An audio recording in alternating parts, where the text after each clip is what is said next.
নমস্কার বন্ধুরা, welcome to my Bangla tutorial channel. তো আজ আমরা অসুখী একজন কবিতাটা পড়ব এবং শোনাবো। তো যিনি যেটা লিখেছেন পাবলো নেরুদা এবং তর্জমা করেছেন নবারুণ ভট্টাচার্য। তো বেশি দেরি না করে চলো ভিডিও শুরু করা যাক। এবং আমাদের চ্যানেলে যারা নতুন রয়েছে তারা আমাদের চ্যানেলকে সাবস্ক্রাইব, লাইক এবং শেয়ার করে দেবে। তো চলো বেশি দেরি না করে শুরু করা যাক। আজ আমরা একটা কবিতা বলবো যেটার নাম অসুখী একজন। কবি হলেন পাবলো নেরুদা। তিনি 1904 খ্রিস্টাব্দে জন্মগ্রহণ করেন এবং 1973 খ্রিস্টাব্দে মৃত্যু হয়।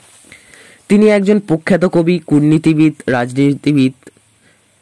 পাবলো নেরুদা চিলির সীমান্ত শহর পার্লেতে জন্মগ্রহণ করেন। তার প্রকৃত নাম নেকতালি রিকার্দো রেয়েন্স পাসোয়ালতো।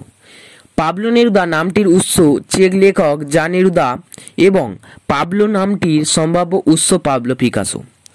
মানুষের প্রতি ভালোবাসা নিয়ে তিনি যেমন কবিতা লিখেছেন তেমনই লিখেছেন ঐতিহাসিক মহাকাব্য। প্রকাশ্য রাজনৈতিক ইস্তাহার। 1927 সালে চিলির সরকার তাকে রাষ্ট্রদূত করে রেঙ্গুনে পাঠায়। এ পদে থেকে তিনি চীন, জাপান, কলম্বো সহ ভারতেও আসেন। 1971 খ্রিস্টাব্দে তাকে সাহিত্যে নোবেল পুরস্কারে ভূষিত করা হয়। চিলিতে অগাস্তো পিনোচেতের নেতৃত্বাধীন সামরিক অভ্যুত্থানের সময় ক্যান্সারে আক্রান্ত হয়ে হাসপাতালে ভর্তি হন নেরুদা। 3 দিন পরেই হৃদরোগে আক্রান্ত হয়ে তিনি পরলোক গমন করেন। তার রচিত গ্রন্থগুলির মধ্যে রয়েছে 20টা প্রেমের কবিতা এবং একটি হতাশার গান। এ পৃথিবীর আবাসভূমি, প্রাণের স্পেন, বিশ্বসঙ্গীত, চিলির পাথর, হোয়াকিন মুরিয়েতার গারিমা ও মৃত্যু, ক্যাপ্টেন কবিতা, শীতের বাগিচা ইত্যাদি। তো এইবার আমি শুরু করছি অসুখী একজন কবিতা, যেটা তর্জমা করেছেন নবারুণ ভট্টাচার্য। তো চলো শুরু করা যাক। আমি তাকে ছেড়ে দিলাম, অপেক্ষায় দাঁড় করিয়ে রেখে দরজায় আমি চলে গেলাম দূর দূরে। সে জানতো না আমি আর কখনো ফিরে আসবো না। একটা কুকুর চলে গেল, হেঁটে গেল গির্জার এক নান। একটা সপ্তাহ আর একটা বছর কেটে গেল। বৃষ্টিতে ধুয়ে দিল আমার পায়ের দাগ। ঘাস জন্মালো রাস্তায়, আর একটার পর একটা পাথরের মতো, পরপর পাথরের মতো বছরগুলো নেমে এলো তার মাথার উপর। তারপর যুদ্ধ এলো রক্তের এক আগ্নেয় পাহাড়ের মতো। শিশু আর বাড়িরা খুন হলো, সেই মেয়েটির মৃত্যু হলো না।